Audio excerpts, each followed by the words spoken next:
Good morning. Welcome to Truth Be Told. This is Don V, your host. We have a couple of interesting news reports I'd like to share with you. Today's Judgment Day for JV, so we'll see what the DS and the rest of them do about trying to block this getting to us. At any rate, before we move to that, please remember to subscribe. Most of the people who watch my videos aren't subscribers. It's completely free. I don't make a dime off of this. It's all about getting that information out. Do me a favor and subscribe. All right, without ado. Sickening. California Governor Newsom signs bills that enable children to hide X operations and abortions from their parents. On Wednesday, California Governor Gavin Newsom signed 2 bills into law that would help children be able to get certain medical procedures such as X operations and abortions without their parents' knowledge or consent. One of the bills, AB 1184, prohibits health insurers from requiring authorization from a child's parents before they're able to get a procedure. The bill also makes it illegal for any communications, information, or receipts to be shared with parents unless the child authorizes it to be disclosed. Oh my word. The sickening new law is set to take effect in July of next year. This bill on and after July 1st, 2022 would prohibit a health care service plan or health insurer from requiring a protected individual as defined to obtain the policyholder, primary subscriber, or other enrollee's authorization to receive sensitive services or to submit a claim for sensitive services if the protected individual has the right to consent to care. The bill would require a health care service plan or a health insurer to direct all communications regarding a protected individual's receipt of sensitive services directly to the protected individual and would prohibit the disclosure of that information to be policyholder, primary subscriber, or any plan enrollees without the authorization of the protected individual as provided. If you were curious about what protected individual means, it's defined in the text of the bill. Once again, it is simply another example of a leftist Orwellian made-up term that is meant to twist the language. It means child. Protected individual means any adult insured covered under a health insurance policy or a minor who can consent to a health care service without the consent of a parent or legal guardian pursuant to state or federal law. The bill doesn't just make these life-altering procedures more available to children who have no faculty to make the decision to get them.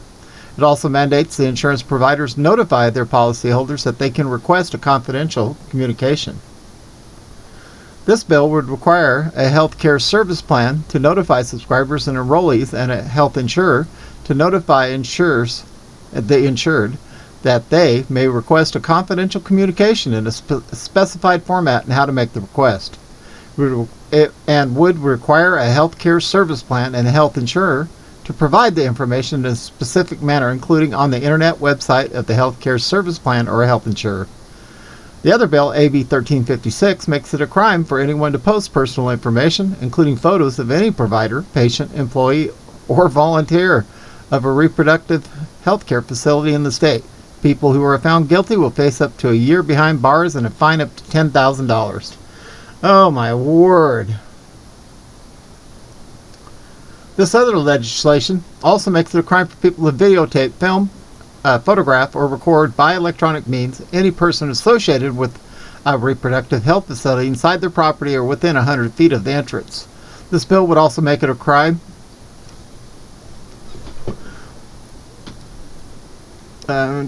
reproductive health services patient, provider, or assistant as defined in the specific intent to intimidate a person from becoming or remaining a reproductive health services patient, provider, or assistant. Newsom signing the bill, or the pair of bills, comes at a questionable time. The text of the law had been in place since February of this year, which means he could have easily signed it at any point. Before now, it's no surprise that he waited until after pulling a fast one in the recently, can't say that word, California recall election to sign this radical law. His office released a statement about the decision, arguing that it had been done because, according to the American psycho governor, children's sexual and reproductive rights are currently under an unprecedented attack. Even calls the Golden State an abortion haven for all Americans seeking to kill the children. What a sicko. California has been a leader in protecting access to sexual and reproductive rights, but as we've seen recently with unprecedented attacks on these rights, we can and must do more. Oh my word. If you want to read this whole report, I'm going to leave a link at the bottom of the page. This guy just makes me sick. Alright. Joe Biden could owe as much as $500,000 in back taxes for improperly using S corporations to avoid paying Medicare taxes on speaking fees. Actually pay this loser to speak. For all the noise about Trump's taxes, it looks like the middle class. Joe Biden's aka the big guy is the one who improperly avoided paying taxes before being installed in January. According to a new report, multimillionaire Flashbang could owe as much as $500,000 in back taxes on speaking fees and book sales in 2017 and 18. JB wants to raise taxes by $2.1 trillion while claiming the rich need to pay their fair share, but in 2017, multimillionaire Joe Biden skirted his payroll taxes, the very taxes that fund Medicare and Obamacare, said Representative Jim Banks, Republican of Indiana, chairman of the Conservative Republican Study Committee. According to the criteria CRS provided to my office, he owes the IRS and American people hundreds of thousands of dollars in back taxes, Banks said. Every American should know about Joe B's tax hypocrisy, the New York Post reported. Republicans say a nonpartisan report indicates the former vice president improperly avoided paying Medicare taxes before he took office, raising eyebrows and the possibility that he owes the IRS as much as $500,000 in back taxes. Flashbang is leading a Democratic push for $3.5 trillion bill to subsidize child care, education, and health care by targeting tax avoidance and raising taxes on higher incomes so the rich pay their fair share. House Ways and Means Committee draft of the bill would end the accounting trick apparently exploited by Biden and boost IRS funding for audits, but the new report, drafted by the Congressional Research Service and provided to the Post, suggests Biden owes taxes under current rules according to the congressman who requested it. Banks said the report shows Biden improperly used S corporations to avoid paying Medicare tax on speaking fees and book sales in 2017 and 18. Biden and First Lady Jill routed more than $13 million through S corporations and counted less than $800,000 of it as salary for the Medicare tax, exempting the rest from what would have been 3.8% rate, the Wall Street Journal reported. The CRS report doesn't name Biden, but analyzes cases in which IRS won a judgment against taxpayers who paid themselves suspiciously low salaries from S corporations and counted most of the revenue as distributions exempt from the Medicare tax. Hunter Biden also doesn't pay his taxes. Recall, Hunter Biden was hit with a huge tax lien in July 2020 over delinquent state income taxes. He magically resolved it in 6 days, even though he has no income. A $450,000 tax lien was filed against Hunter in July of 2020, and within 6 days, the unemployed, broke father of 5 was able to resolve it within 6 days. It's unclear if Hunter Biden actually paid off the tax lien. Hunter Biden must have received special treatment from the government because it could take several months or even years to clear up or negotiate a payment plan for such a large tax lien. Tax cheat Joe Biden would be held accountable either in his two-tiered justice system. Yeah. All right. Breaking. House Committee investigating January 6th issued subpoenas for Steve Bannon, Dan Scavino, Kash, Patel, and Mark Meadows on the night before Arizona audit results. Here we go. The House Committee investigating the protests on January 6th issued subpoenas for Steve Bannon, Dan Scavino, Kash Patel, and Mark Meadows. The FBI already admitted there was no conspiracy and no insurrection, but Democrats need a headline on Friday. The Arizona Senate will release the results from the Maricopa County forensic audit. The FBI, DOJ, and House leaders already know these men had nothing to do with the rioting at the U.S. Capitol on January 6th.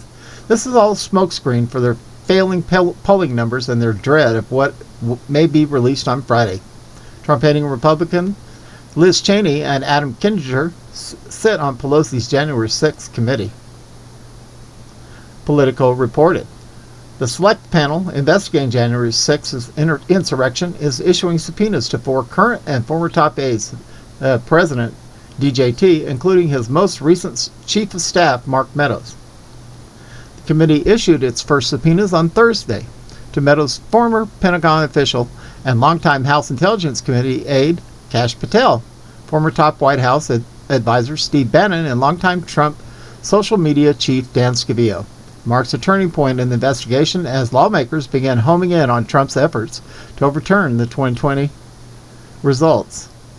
January 6th committee chair, Representative Benny Thompson, Democrat, had foreshadowed Wednesday that the first subpoena would go out imminently as the panel kicks into high gear with the goal of finishing its work by next spring. 4 Trump associates will be commanded to produce the relevant documents by October 7th and appear for depositions the following week. Well, there it is. Do as I say, not as I do. What else is new? Well, today's Judgment Day. If you want to hear the results of the Arizona audit, be sure to check out my Rumble account, Truth Be Told, with Don V on Rumble or on BitChute. We have accounts there. And we are going to be uploading those videos there. We can't show them here on YouTube because get my channel put in jail by the YouTube police, and we can't have that. Hope everybody has a wonderful week. This is Friday, September 24th, 2021. Take care, and we are out of here.